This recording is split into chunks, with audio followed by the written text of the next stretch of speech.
But then yesterday, I was reading that the West Virginia ban on trans girl athletes in girls sports was allowed to be implemented. Let me see if I can find my source for that.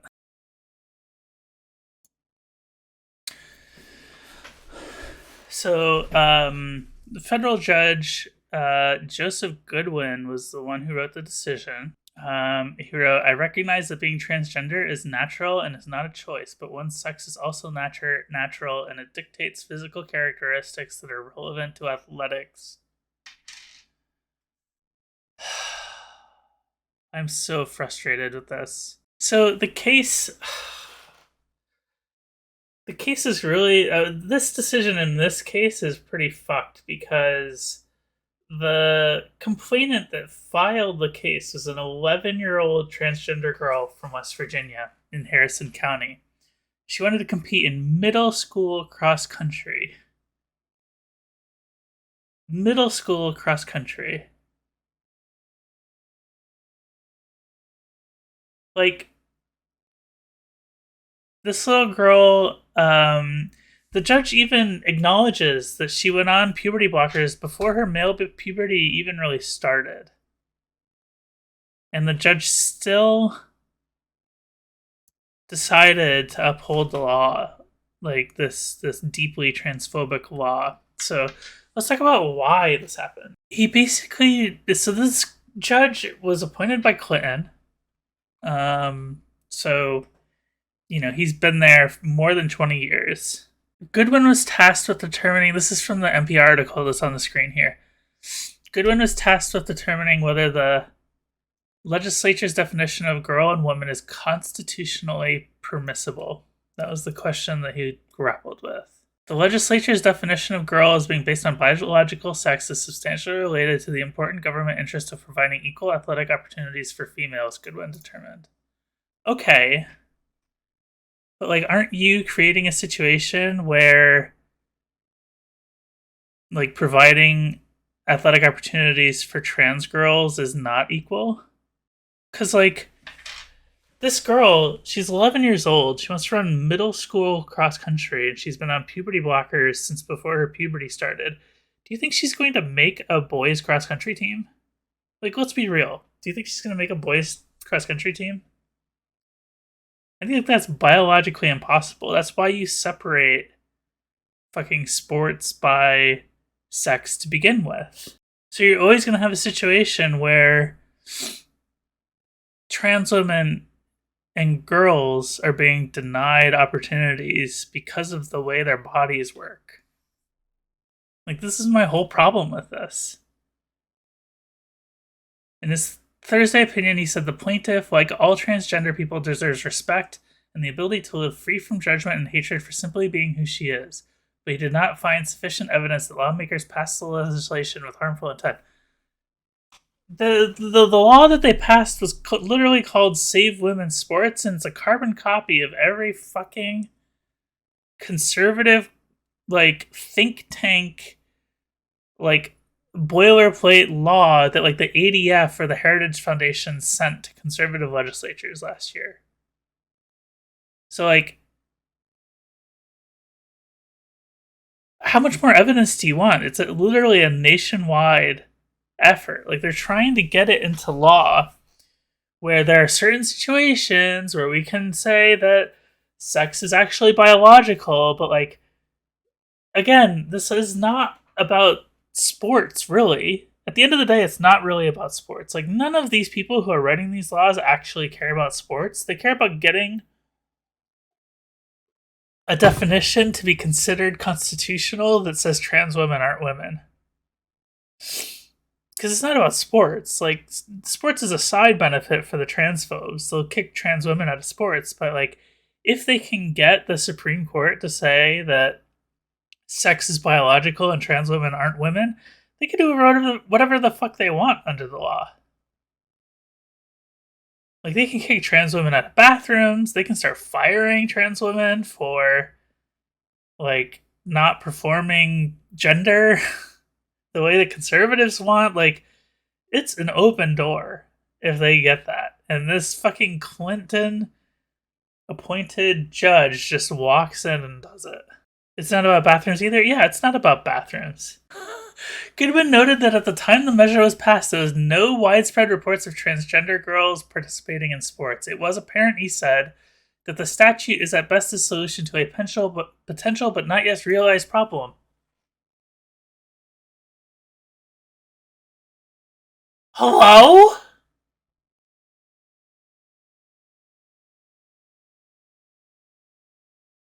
Hello?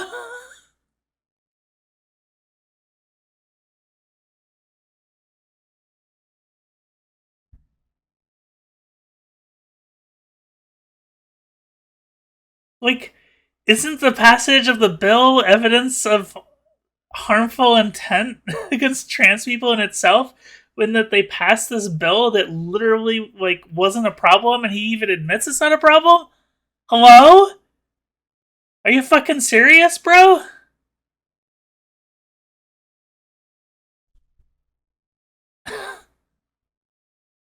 I'm not the only one seeing this, right? Wasn't there a recent Supreme Court case like that as well? Like somebody who didn't even have a web design business yet refusing to provide services to a hypothetical.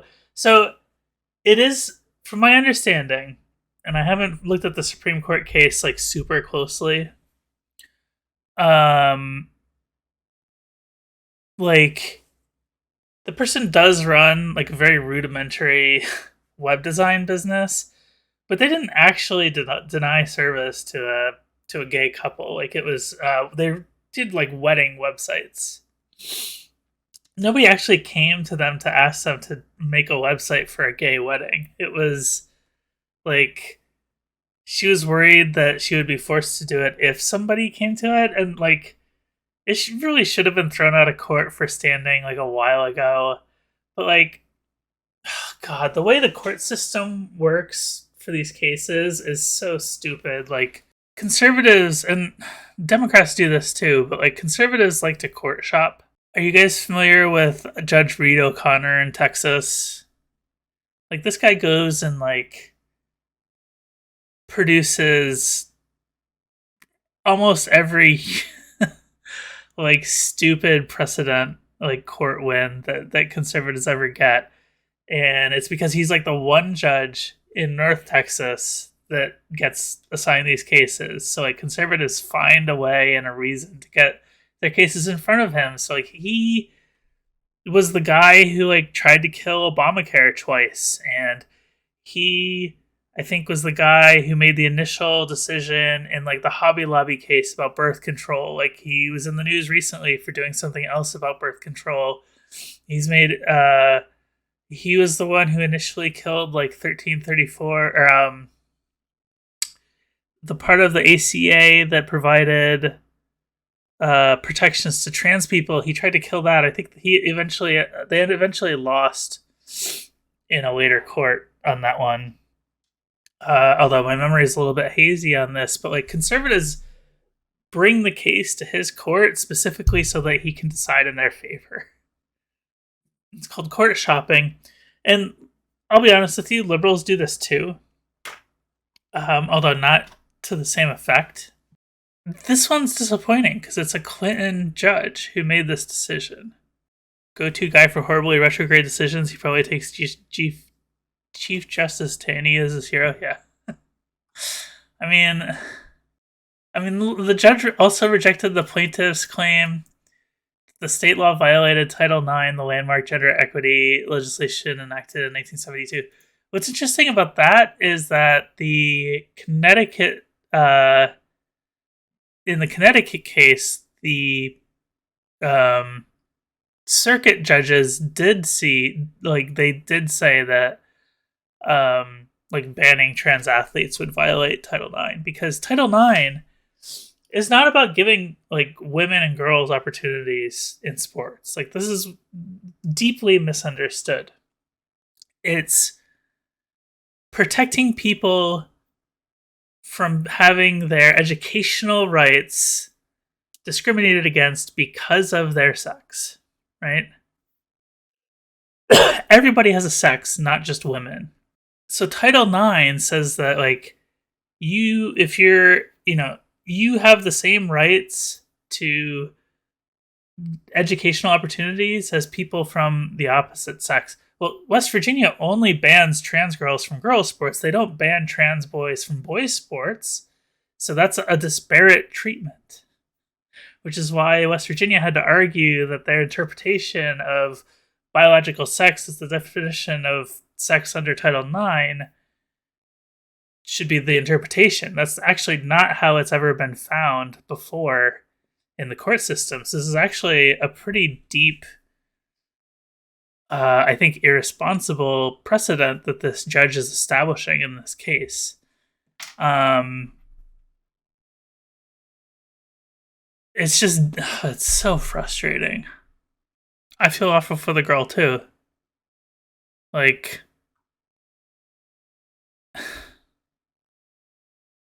middle school cross country. And this guy's like, just run on the boys' team. And it's like,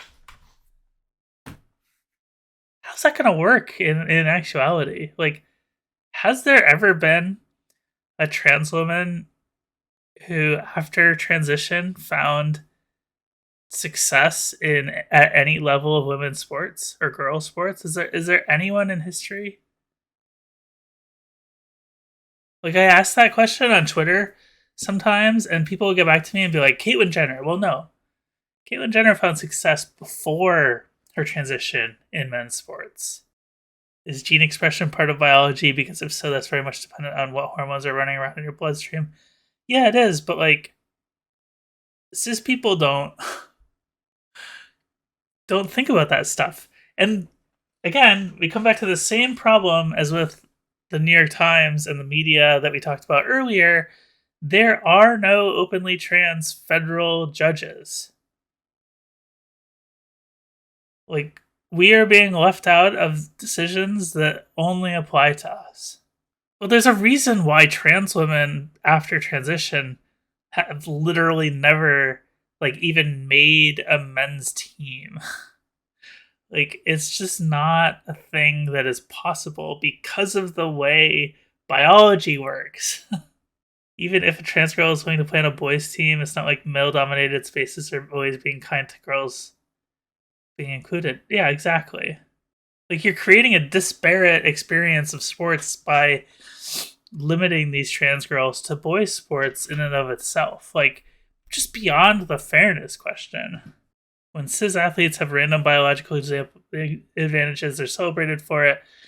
But when trans athletes are accused of having advantages, they're demonized for it. Yeah, and my argument from the beginning has been that trans athletes don't really have advantages. My entire body of work is dedicated to like talking about that issue in particular. Like, everybody at the Olympics last year, right? There was the weightlifter Laurel Hubbard, where everybody's like, oh, well, why even bother competing? Because she's obviously going to win. Because, blah, blah, blah, blah, born male and all of that. And she finished dead last. She did not complete her first lift. Even if she had, like, her personal best was not better than any of the medalists. Like, she wasn't even favored to be a medalist in the competition. But, like, people who literally don't ever follow the sport, like, just assume, oh, male equals better, so let's just jump off the assumption train. Like Leah Thomas, right? Like, all of that outrage. She was dominating the Ivy League. Like, the Ivy League is not the best league in any sport that I'm aware of. Maybe, like, rowing? I don't know. But, like, the Ivy League in most sports, I mean, they don't offer athletic scholarships because they're academic schools. Now, there's shenanigans with, like, they get academic aid that is just a pseudo athletic scholarship. But, like, the Ivy League is not, like, the pinnacle of college sports. So she was winning all those races in the Ivy League, sure, but, like, That doesn't mean that she's like the best in the world. She was coming into the championships, the championship meet for the NCAA. She competed in 3 events. She won one of them and she finished like 7th or 8th in the other 2. Like, she was not a dominant athlete. It's the thing where so many men think they could score a point on Serena Williams because they're men. Yeah. But like, anybody with a brain and who understands how college sports work would have told you that Leah Thomas probably wasn't going to like dominate the championship. In fact, there's a University of Virginia swimmer who like put it in like a goddessly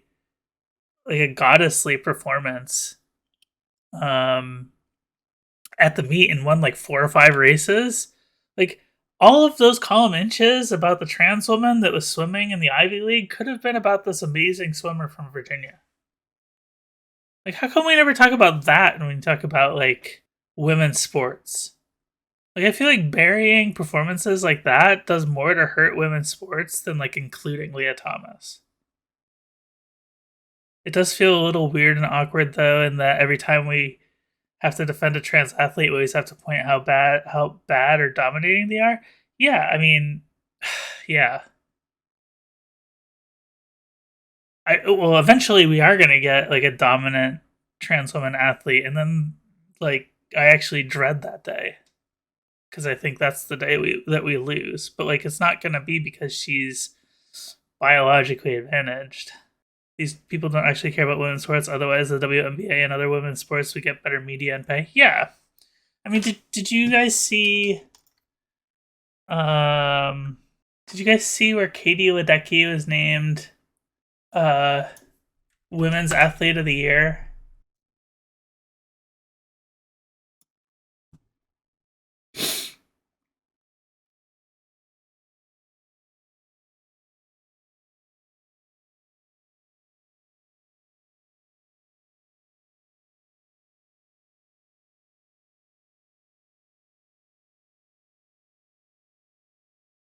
Like,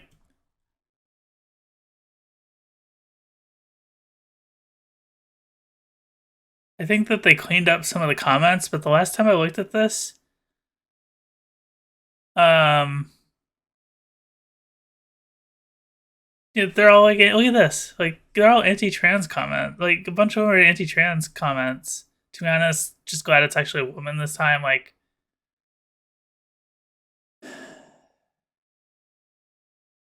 the fact that the top comments here are just people taking another opportunity to dunk on trans people is certainly telling. Like, these men who claim to be sports fans are like, who's that? There's literally never been more headlines about women's swimming in the history of mankind than this year. And like, people don't know who like literally the greatest athlete of all time is.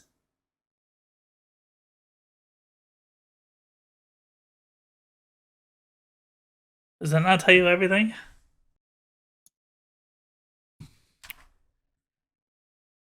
Michael Phelps is a household name. Yeah, she has more medals, I think, than Michael Phelps does. Don't quote me on that because I could be wrong about it. Yeah, back when during the Leah dust up, there were a bunch of idiots posting pictures of Ledecky with side-eye side. Yeah, it's all misogyny. It's all it ever is. I think the Sam cam froze. He's sleeping in his window bed. He's not on that chair anymore, so I'm not sure what happened there. But here's the IOC stuff from December. Let's take a look at this.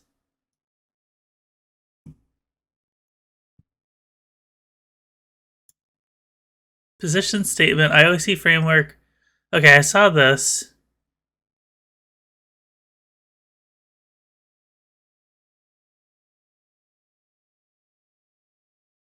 The framework recognizes the need for separate women's and men's categories in elite sports. I agree. It also acknowledges the significance of fair competition opportunities for the women's category, given the historical and contemporary struggle for gender equality in sport. Yes. The framework does not preclude the possibility that certain individual athletes could be subject to participation restrictions or exclusions where an unfair or disproportionate advantage and/or unacceptable safety risk is clearly demonstrated and cannot be mitigated via reasonable accommodations. This is the part where I start having a problem. Inclusion 1-1. Everyone, regardless of their gender identity, expression, and or sex variation, should be able to participate in sports safely and without prejudice. Yes. The Brit Press especially called it a walkback. Well, the Brit Press is like its own biased entity on its own. The physical, psychological, and mental well-being of athletes should be prioritized when establishing eligibility criteria. This is all like the same stuff. No presumption of advantage. Yes, thank you. Until evidence determines otherwise, athletes should not be deemed to have an unfair or disproportionate competitive advantage due to their sex variations, physical appearance, and or transgender status. This is all I've ever asked for in all of my work. And like people have come in and like accused me of wanting to kill women's sports. Like I have 2, I presume, cis daughters at home. One of them plays soccer. Like, anyway.